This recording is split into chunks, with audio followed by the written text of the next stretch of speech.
Hello students, আমি Nitish sir জ্ঞানজ্যোতি coaching সেন্টারের পক্ষ থেকে তোমাদের প্রত্যেককে জানাই আরও একবার স্বাগত। তো স্টুডেন্টস, আজকে আমি তোমাদের সঙ্গে আলোচনা করব এনইপি 4 ইয়ার আন্ডার গ্র্যাজুয়েট প্রোগ্রামের অধীনস্থ যে সমস্ত ছাত্রছাত্রীরা যারা 4th সেমিস্টারে মেজর হিস্ট্রি নিয়ে পড়াশোনা করছে বিভিন্ন কলেজগুলোতে, তাদের জন্য আজকে মেজর পেপার 7 থেকে অতি গুরুত্বপূর্ণ আজকে একটা বিষয় নিয়ে আমি আলোচনা করব। সেটা হচ্ছে what do you mean by জিজিয়া। এই প্রশ্নটা কিন্তু তোমাদের এই বছর সাজেশনে রয়েছে। 2026 যারা পরীক্ষা দেবে তাদের জন্য ভেরি ভেরি ইম্পর্টেন্ট কিন্তু এই জিজিয়া। দেখবে আজকের ক্লাসটি ধৈর্য ধরে শেষ অবধি শুনবে, দেখবে আমি বলছি না এটা আর মুখস্থ করতে হবে না। ক্লিয়ার? তো যারা এখনো চ্যানেলটিকে সাবস্ক্রাইব করেনি, সাবস্ক্রাইব করে পাশে থাকা বেল আইকন অল প্রেস করে দাও, যাতে নেক্সট টাইম থেকে কোনো ভিডিও আপলোড করলে তার নোটিফিকেশন তুমি সবার আগে পেতে পারো। এটা একটা 3 নম্বরের জন্য গুরুত্বপূর্ণ প্রশ্ন। অনলাইনে তোমরা যারা ভাবছো আমাদের কাছে পড়বে, নোটস নেবে, তারা অবশ্যই যোগাযোগ করবে আমাদের অফিসিয়াল নাম্বার 7076398606 নাম্বারে অথবা 6295916282 নাম্বারে। তোমাদের টোটাল কোর্স ফি রয়েছে তোমাদের এই সাধ্যের মধ্যে জাস্ট 1199 রুপিসের বিনিময়ে পুরো সেমিস্টারের কোর্স কিন্তু তুমি আমাদের কাছে করতে পারছো। তো দেরি না করে আজই যোগাযোগ করো আমাদের সঙ্গে এবং যুক্ত হয়ে যাও আমাদের অনলাইন ক্লাসে। চলো শুরু করছি আজকের ক্লাসটা। কি বলেছে দেখো, ইসলামীয় শাসন ব্যবস্থায় কিন্তু অমুসলমানদের জীবন ও সম্পত্তি নিরাপত্তার জন্য যে কর চাপানো হতো তাকেই কিন্তু জিজিয়া কর বলা হতো। দেখো, ইসলামীয় শাসন ব্যবস্থা বলতে গেলে কি বোঝাচ্ছি আমরা?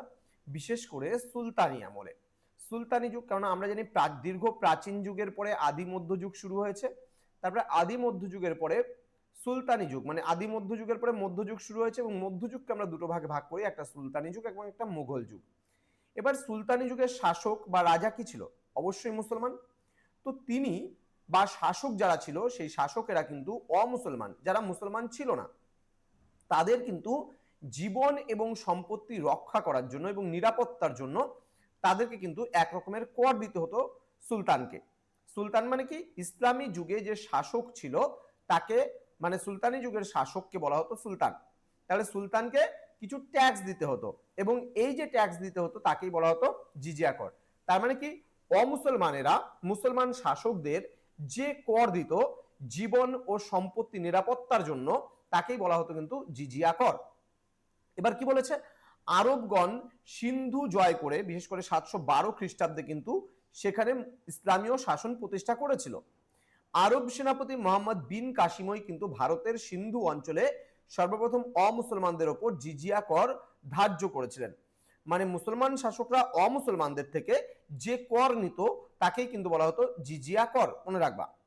তো জিজিয়া হলো ইসলামী রাষ্ট্রগুলিতে অমুসলিম নাগরিকদের থেকে আদায় করা একটি বিশেষ কর। অর্থাৎ অমুসলমানের মধ্যে কারা হতে পারে? হিন্দু হতে পারে, খ্রিস্টান হতে পারে।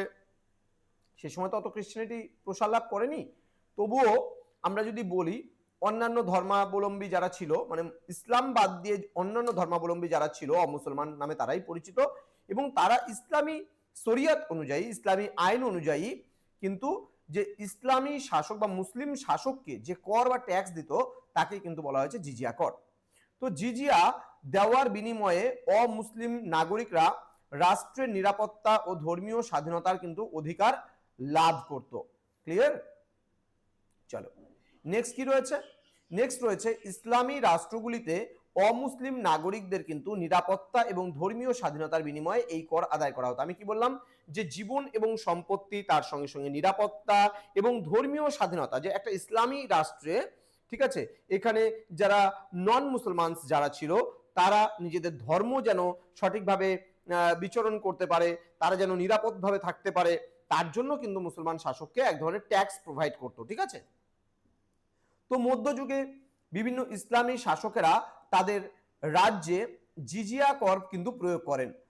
মুঘল আমলে সম্রাট আকবর কিন্তু জিজিয়া কর বাতিল করেন। তাহলে সুলতানি যুগ ধরে এটা চলছিল, কিন্তু যখনই মুঘল যুগের যে সম্রাট আকবর ছিলেন, এই আকবর কিন্তু দেখলো যে একটা রাষ্ট্রে তো সবাই সমান, হিন্দু মুসলমান খ্রিস্টান এগুলো আবার কি ধরনের জিনিস, তাই না? তো এগুলো খালি ওই ধর্ম ভেদাভেদ করে কোনো লাভ নেই, যার জন্য তিনি কি করেছিল, জিজিয়া করটা বাতিল করে সকলকে সমান বলে কিন্তু সম্বোধন করেছিল। কিন্তু পরবর্তীকালে শেষ শক্তিশালী মুঘল সম্রাট ছিল আওরঙ্গজেব। সেই আওরঙ্গজেবের কিন্তু সময়কালে আবার পুনরায় কিন্তু জিজিয়া কর চালু করা হয়েছিল। তো আশা করি আজকের এই সংক্ষিপ্ত ক্লাসটা বুঝতে তোমাদের কোনো অসুবিধা নেই। তোমরা যারা এখনো আমাদের চ্যানেলটিকে সাবস্ক্রাইব করোনি তারা অবশ্যই চ্যানেলটিকে সাবস্ক্রাইব করে পাশে থাকা বেল আইকন অল প্রেস করে দেবে, এবং যারা ভাবছো যে অনলাইনে আমাদের কাছে হিস্ট্রি মেজরের স্টুডেন্টরা পড়বে তারা সময় নষ্ট না করে যোগাযোগ করো আমাদেরই অফিসিয়াল নাম্বার 6295916282 এবং 7076398606 নাম্বারে। তোমাদের উজ্জ্বল ভবিষ্যৎ গড়ে তুলবো আমরা, এটাই কিন্তু আমাদের প্রতিশ্রুতি। দেখা হচ্ছে খুব তাড়াতাড়ি আরো একটা নতুন ক্লাস নিয়ে তোমাদের সঙ্গে। তোমরা প্রত্যেকেই ভালো থেকো, সুস্থ থেকো। Thank you so much, thanks for watching after all, thank you.